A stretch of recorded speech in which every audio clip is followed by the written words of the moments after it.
बोलिए श्री सद्गुरु महाराज जी की जय। सच्चे दरबार की जय। उमापति महादेव की जय। श्री कृष्ण बलदेव की जय। प्रिय भगत प्रेमियों, हमेशा की तरह आज भी सत्संग विचारों को लेकर के हम आपके लिए उपस्थित हुए हैं।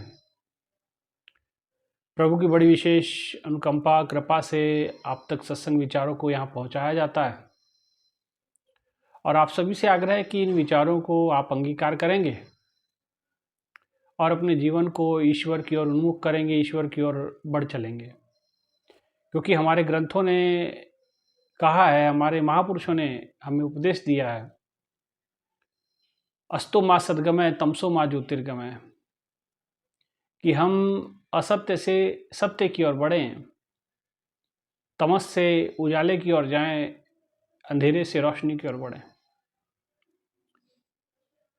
क्योंकि अंधेरा हमारे जीवन की कालिमा का प्रतीक है। अंधेरा हमारे जीवन के कुछ संस्कारों का प्रतीक है, जो हमारे जन्मों जन्मों से संस्कार हमारे साथ चले आ रहे हैं। इसलिए गुरबानी में कहा गया कि जन्म जन्म की मल लागी मन काला भ्या स्या। जन्मों जन्मों की मैल लगी है, काला भया हो गया है, काला भयानक काली किसके ऊपर चढ़ चुकी है। तो इसलिए इस भयंकर कालिमा से हमें उजाले की ओर जाना है, प्रकाश की ओर बढ़ना है। प्रकाश की ओर बढ़ने के लिए हमें अपने सद्गुणों को धारण करना होगा, सत्संग विचारों पे चिंतन करना होगा, प्रभु की गुरु की आज्ञाओं को धारण करना होगा, गुरु के वचनों पे चलना होगा, साधना सुमरन करनी होगी, सत्संग विचारों को निरंतर उनसे जुड़े रहना होगा। इस संसार में जहाँ कुछ भी अच्छा कार्य आप कर सकते हैं वो सब करना होगा, क्योंकि वो आपके पुण्य बनेंगे, वही आपका असली धन निधि होगा। भाइयों बहनों, इस भक्ति के पथ पे बढ़ते जब हम अनेकों प्रकार की बाधाएं, रुकावटें आती हैं, इन रुकावटों को दूर करने का जो कार्य है, उन रुकावटों को समझने का जो सबसे बढ़िया तरीका है वो है सत्संग। हालांकि इन रुकावटों को गुरु की कृपा से और अपनी सूझबूझ से पार उतारना होता है, पार करना होता है, क्योंकि तभी हम अगले स्टेप में एंटर करते हैं, अगले पड़ाव की ओर कूच करते हैं। क्योंकि ये अनंत तक की यात्रा है और जब तक किसी यात्रा को पूर्ण मुकम्मल नहीं कर लेते, तब तक ये आवागमन का चक्र हमारा खत्म नहीं हो सकता। जैसे एक नदी निकलती है पहाड़ों के ऊंची श्रृंखलाओं में से, और जिस समय वो वहां से प्रवाहित होती है तो एक ही लक्ष्य, सागर में समा जाने का, एक ही उद्देश्य, सागर में लीन हो जाने का, एक ही लक्ष्य, सागर में तल्लीन हो जाने का, लय हो जाने का। और उसके लिए निरंतर प्रयासरत वो रहती है नदी। और नदी एक दिशा की ओर हमेशा बहती है। आप अक्सर कई नदियों को देखिएगा तो सारी नदियां प्रवाहित होती हैं सागर की ओर। क्यों? क्योंकि उनका लक्ष्य सागर है जिसमें उनको मिल जाना है। इसी प्रकार जीव भी निकला तो इसका अंतिम लक्ष्य और पूर्ण विराम जिसको कहते हैं वो परमात्मा है, परमात्मा रूपी सागर है। और तब तक हमारी पुकार खत्म नहीं होगी जब तक हम पूर्ण रूपेण उस ईश्वर पर ब्रह्म में समा नहीं जाते। तब तक आवागमन का चक्र थमने वाला नहीं, रुकने वाला नहीं। इसलिए भाइयों बहनों, हमें इस भक्ति के पथ पे सावधानी की आवश्यकता होती है, सुमति की आवश्यकता होती है, सुंदर मति की आवश्यकता होती है। सुंदर विचारों के, सत्संग विचारों की आवश्यकता होती है। क्योंकि और जहाँ सुमति है, एक बड़ा सुंदर बात याद आ रही है रामायण की, जहाँ सुमति तहाँ संपत्ति नाना, और जहाँ कुमति तहाँ विपत्ति निधाना। कि जहाँ सुंदर मति है, सुमति है, वहाँ संपत्ति है, तरह तरह की संपत्ति है। संपत्ति का भाव यहाँ केवल धन से नहीं है, गुणों की भी संपत्ति होती है। आचरण से भी, सुंदर आचरण से भी इंसान संपन्न बनता है, सुंदर विचारों से भी इंसान संपन्न बनता है। केवल धन से संपन्न नहीं होता है आदमी। धन से संपन्नता को संपन्नता नहीं कहा गया। जो गुणों से, आचरण से, व्यवहार से, कर्तव्य से, विचारों से संपन्न होना होता है, सुमति। तो सुंदर मति जहाँ होती है तहाँ संपत्ति नाना, नाना प्रकार के संपत्तियां आप पाते हैं। और जहाँ कुमति तहाँ विपत्ति निधाना। इसलिए, और जहाँ कुमति है वहाँ आप हमेशा कहीं ना कहीं कोई ना कोई विपदा में, कोई ना कोई समस्या में आप घिर जाएंगे। इसलिए सुमति को धारण करें। आप देखिए इस संसार में, कोर्ट में जाइए, कचहरी में जाइए, अनेकों केस चल रहे हैं, अनेकों मुकदमे लड़े जा रहे हैं। और अनेकों मुकदमों का कारण एक विचार है। जो मान लीजिए कोई जेल में कई कैदी बंद हैं, उनके मुकदमे लड़े जा रहे हैं, उनके हाथों कुछ ऐसा जुर्म हो गया, एक काम ऐसा हो गया जिसके कारण से आज तक वो सलाखों के पीछे है और कोर्ट में मुकदमे चल रहे हैं। एक विचार, और वो उन विचारों का त्याग नहीं कर पाए, कितनी बड़ी मुसीबत में वो घिर गए। मान लीजिए किसी परिवार में से एक बच्चा, बालक जो जवान है, वो किसी क्रोध में आकर के किसी को मार देता है, या कुछ इस प्रकार से घटना हो जाती है और पुलिस पकड़ के उसको ले जाती है, जेल में बंद कर देती है, मुकदमा चलते रहता है। वो तो जेल में गया, उसकी तो तरक्की रुकी ही रुकी। लेकिन जो इधर बाहर हैं, घर में हैं, वो परेशान अलग, मनोवैज्ञानिक रूप से परेशान हुए वो अलग, मानसिक रूप से टॉर्चर हुए वो अलग, और समाज में जो उनकी गिरावट हुई, यहाँ गिरावट का मतलब उनका जो सामाजिक पतन हुआ, उन्हें 1-2 पीढ़ी लग जाएगी ऊपर उठने में। अगर ना भी हुआ तो कम से कम 20 साल, 25 साल, जितने साल वो जेल में है, जेल से आने के बाद वो इतना जो बिजनेस का घाटा हुआ, उसको रिकवर करने में कितना समय लगेगा। एक भूल, एक आवेश, एक आवेग, चाहे वो क्रोध के कारण आया, चाहे वो लोभ के कारण आया, चाहे मोह के कारण आया, चाहे वो काम के कारण आया। अगर इसी की जगह सुमति होती तो सुमति के गुण क्या हैं? सुमति जो होती तो धीरज, धर्म, जिसके सहज गुण होते हैं सुमति के। इसलिए कहा कि जिनके पल्ले धन है तिनका नाम फकीर, जिनके हृदय तू बसे ते नर गुनी गही। तो जिसके हृदय में परमात्मा का वास हो जाता है, वो गुणों की खान हो जाता है। और जिसके पास केवल धन है, धन बल है, तो तिनका नाम फकीर, उनको भिखारी माना गया संतों ने।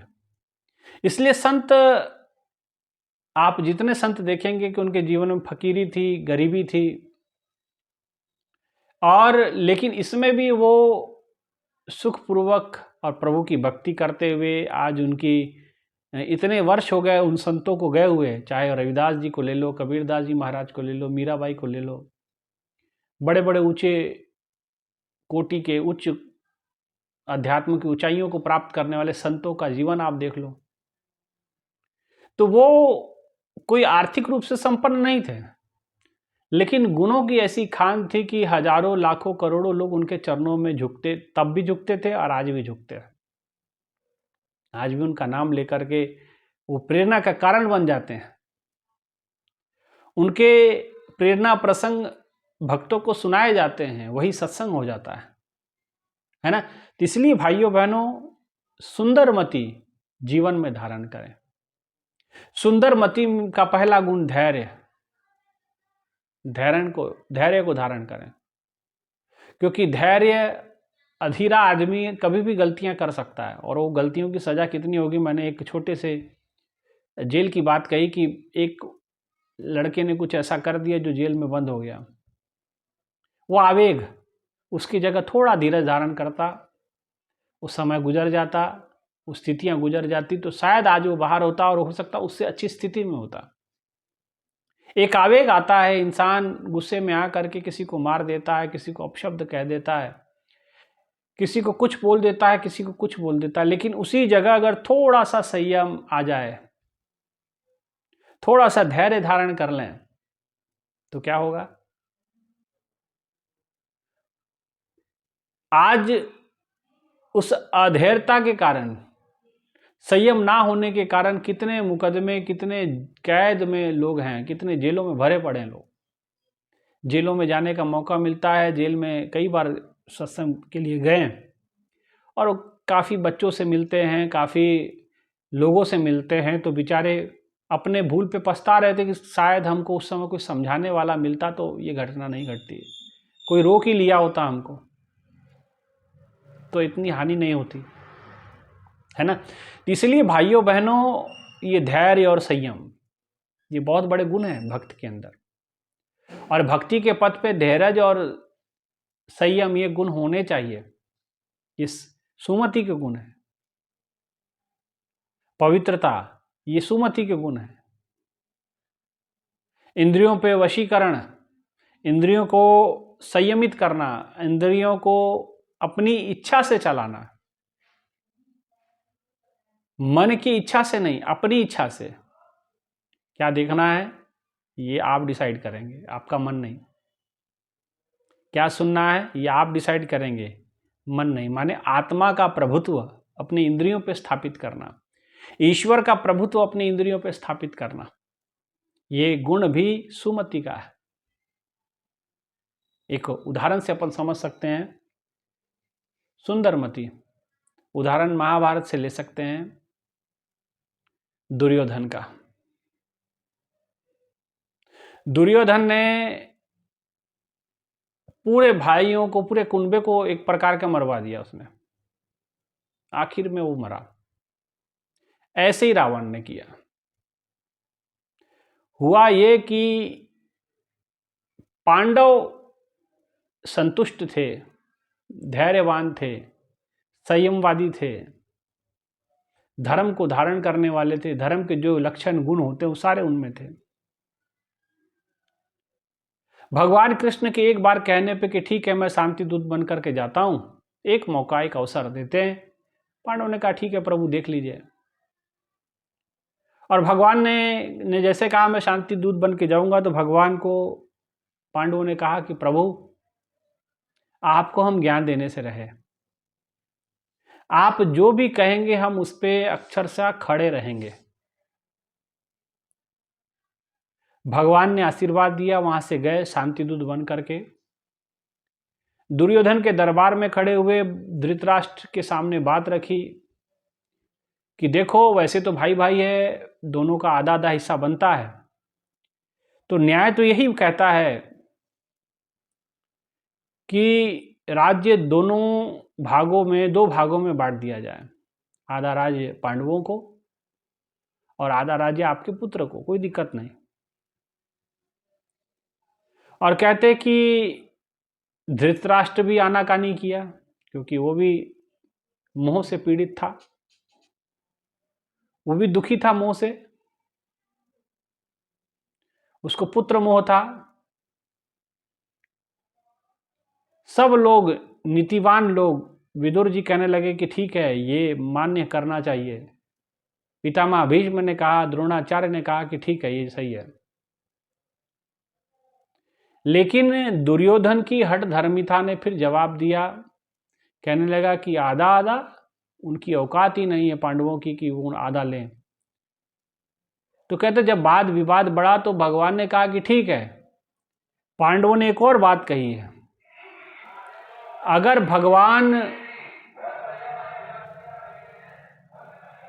अगर ये प्रस्ताव आपको मंजूर नहीं है तो इस युद्ध को रोकने का एक और प्रस्ताव पांडवों ने रखा है। और वो प्रस्ताव क्या है?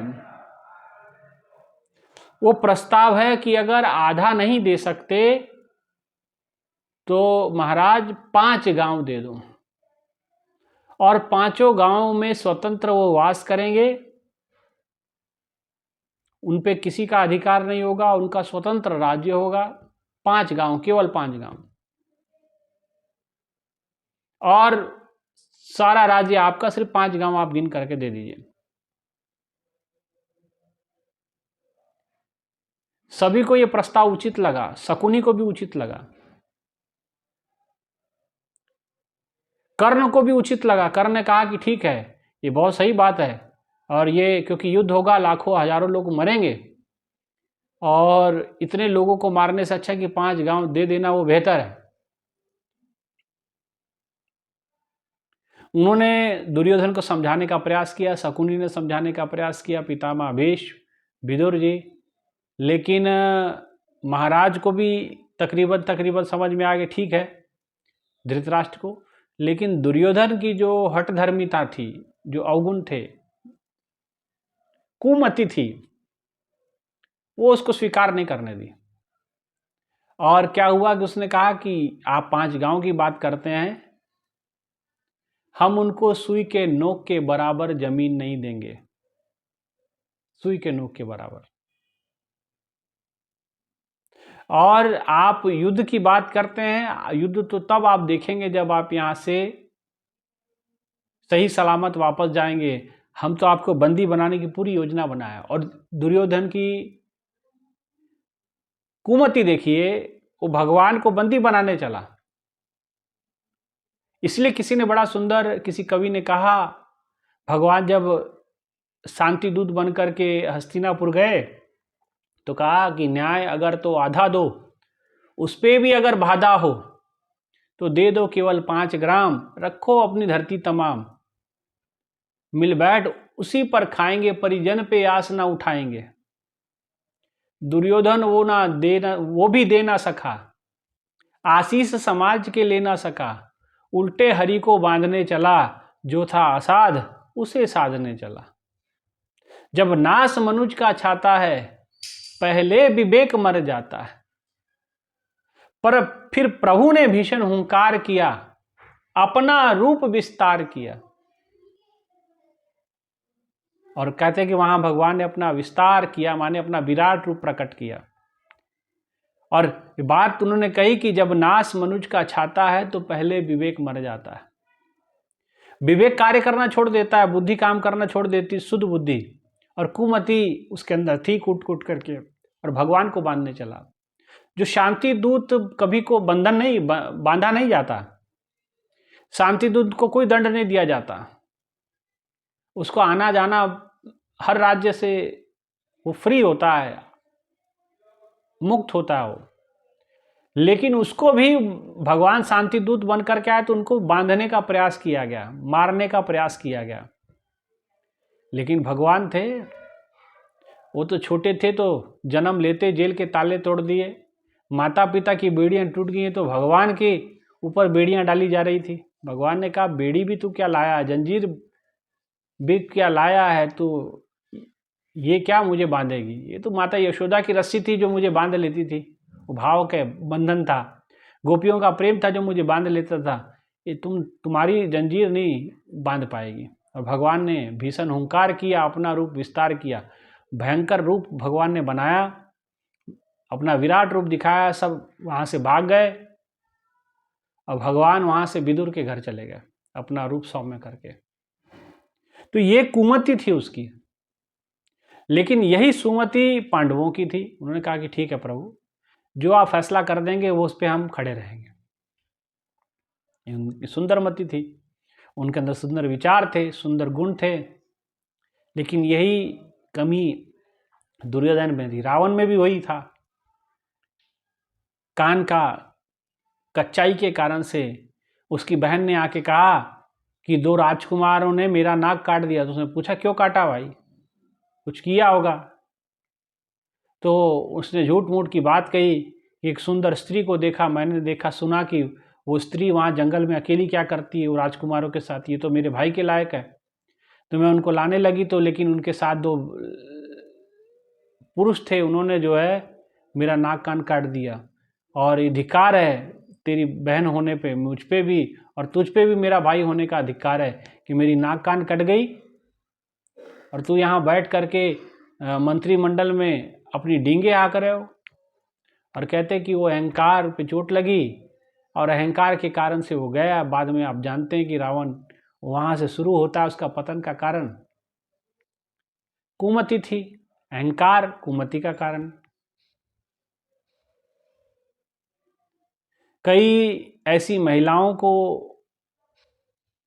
उसने जबरन अपने पास बंदी बना रखा था, भामासुर ने भगवान कृष्ण ने उसको मारा, 16,000 राजकुमारियों को वहां से छुड़वाया। तो ये कुमति का कारण है। लेकिन यही सुंदरमति है विभीषण की, भगवान के चरणों को प्राप्त कर गए। सुंदरमति संतों की रही, कुछ ना होते हुए भी सब कुछ प्राप्त कर गए। सुंदरमति हनुमान जी की है, विद्यावान गुणी अति चातुर। वो ये सुमति के गुण होते, विद्यावान होता है, गुणी होता है, अति चातुर होता है और प्रभु के कार्य में वो सहयोगी बने। विजय पताका हनुमान जी के हाथ में रही है ना। तो इसलिए जहां सुमति तहां संपत्ति नाना, जहां कुमति तहां विपत्ति निदाना। जहां कुमति रहेगी वहां समस्या ही समस्या रहेगी। इसलिए सुंदरमति को ध्यान में रखें, विचारों को धारण करें और विचारों को अगर धारण करेंगे, सत्संग विचारों को, तो आपके अंदर सुमति आएगी।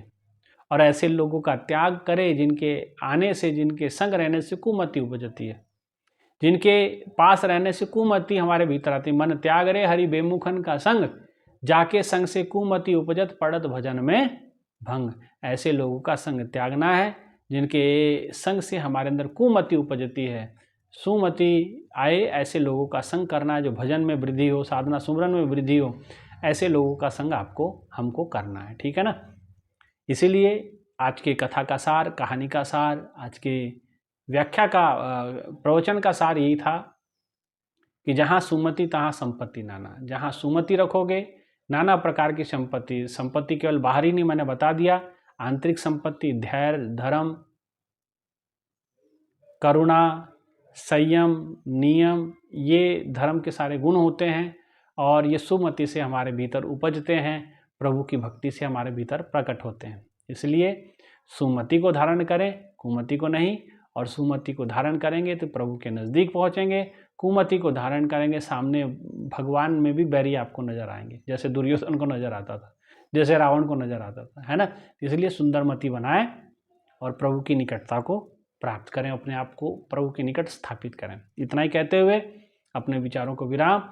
आप सभी से आग्रह कि आप जरूर मेरे इस चैनल को सब्सक्राइब करें, वीडियो को, सत्संग को पूरा सुने और अपने जीवन को धन्य करें। मेरा फेसबुक पेज भी है, चैनल भी है, फेसबुक पे भी मेरी आईडी है, तो आप उसको भी सब्सक्राइब कर लीजिएगा, उसको भी जो है आप फॉलो कर लीजिएगा। इतना ही कहते हुए मैं अपने विचारों को विराम देता हूँ। बोले श्री सद्गुरु महाराज जी की जय, सच्चे दरबार की जय, उमापति महादेव की जय, सियाबल रामचंद्र महाराज की जय। धन्यवाद।